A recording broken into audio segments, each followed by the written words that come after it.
Hello family, this video is going to be about a culmination lifetime, and I'm just going to quickly explain what that is so you understand what we're dealing with here and why things have been so crazy for us. So in a culmination lifetime, this is when you are wrapping up all the lifetimes and all incarnations in a time matrix. A time matrix is another word for a universe.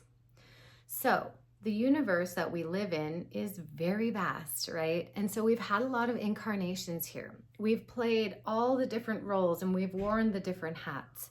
And now we are coming to completion with everything that we've created. So anything that you've created that you don't want, we're in a process of uncreating it or destroying it, right? Creation and destruction are both wonderful energies, depending on how you use them, because you can create terrible things and you can destroy good things, or you can also destroy the things you no longer want, that no longer serve you, and create something new. So in this culmination lifetime, though, that means there's a final balancing that we're going through before we really level up. This is forcing us to face all of the inner trauma, to face the stories, to handle the limiting beliefs or the lies that we've accepted as truth. Now, this is done by reflecting with others. Often people, instead of taking the reflection and looking within, they project and they get mad and blame and say, it's your fault I feel this way, it's your fault this happened, which makes you powerless to change it, right? The truth is, nothing comes into your experience without resonance. The confusing part about it is it could have been from 800 lifetimes ago. So you have no memory of it, right? And depending on how long you've been here, if you're a starseed, earthseed, or what, you can have a lot of different things in your soul. So your soul it keeps track of all of your lessons, right?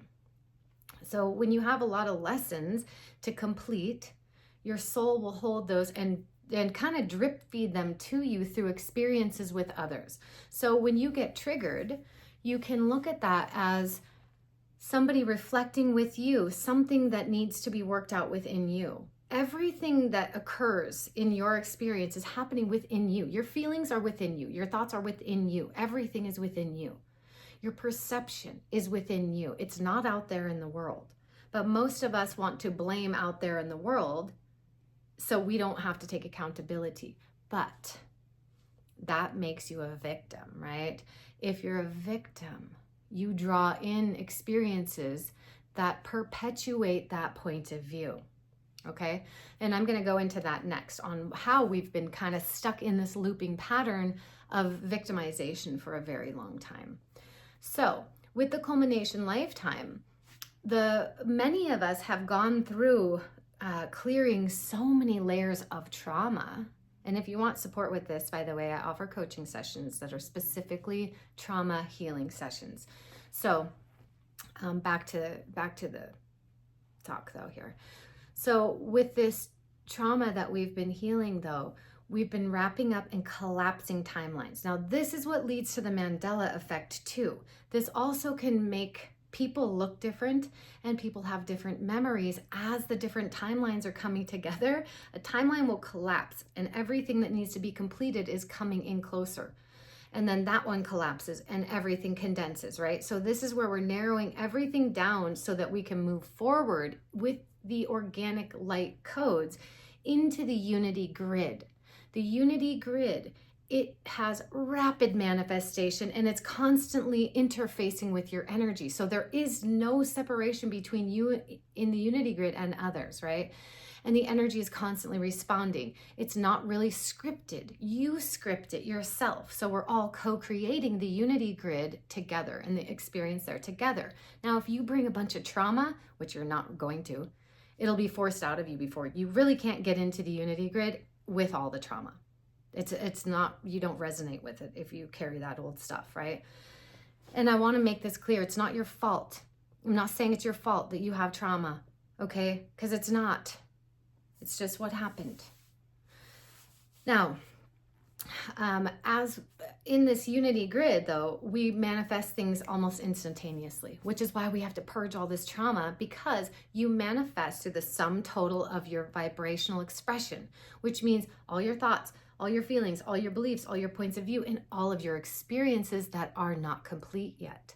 So those all act as filters that when you put the energy out, you put it through those filters, just like if you had colored discs in your energy field, your light that goes out would end up hitting that color and it would go out in that color, right? So when you have a filter, let's say of doubt or fear, insecurity, your energy goes out through that and other people see that and pick up on that, right? And this is how they can reflect that with you, and certain experiences can come about to show you what you're holding in your field. This is why it's been so very challenging. And because it's a culmination, we're not just wrapping up one lifetime, not just healing one event. We're healing thousands, if not millions of events. And some of them have been looping through every single lifetime. So if you've been in like a series of unfortunate events, and it seems like it's just been ongoing and you felt outcast and people don't understand you and you just want to help and contribute, but you are unsure how, and your life seems to fall apart or blow up, and depending on your spiritual lessons, I'm here to learn through crisis, go figure. Which those of you who have been with me for a while probably know that I'm crushing that one, right? But anyways, so in this next phase, many of the people who just had these, my higher self called them the swan codes, activated, you're actually starting to feel better. You've peaked in the BS and now you're starting to coast downhill, and it's getting easier and easier, and then into the unity grid to just kind of flow. And in the unity grid, you operate in the now moment, right? You stay present because that's your power, and then you flow in it. So if you've been having all these different breakdowns and life has been so difficult, like challenge after challenge after challenge, just take a moment, pat yourself on the back. You're doing amazing. And also, the strongest people are the forerunners of this, who get these activations and are able to hold that higher frequency while a lot of other people drop down into a lower frequency. Now you can think about the overall vibration of the planet. If everybody drops at once, the whole planet goes into a darker level, right? But if some people rise up and they can hold that higher level while the other people drop down into their shadows and start doing that shadow work, we hold this higher vibration so that they can get through it, and we can help them through it, and we can hold space and non-judgment and allow this transformation to take place in the collective. Because so many people are waking up right now. We did it. We're doing it. You know, we don't have to go into fear anymore. Yeah, there's all this crazy BS surveillance and 1984 Orwellian society stuff. But you know what? It's not going to last. It's not. Because these activations are allowing us to see truth, and they're helping us step into our own power as individuals. And as individuals who want to unite with others, we create this really strong network together. So family, we've got this. Thank you for being here. I love you so much, and I will be back really soon with another video.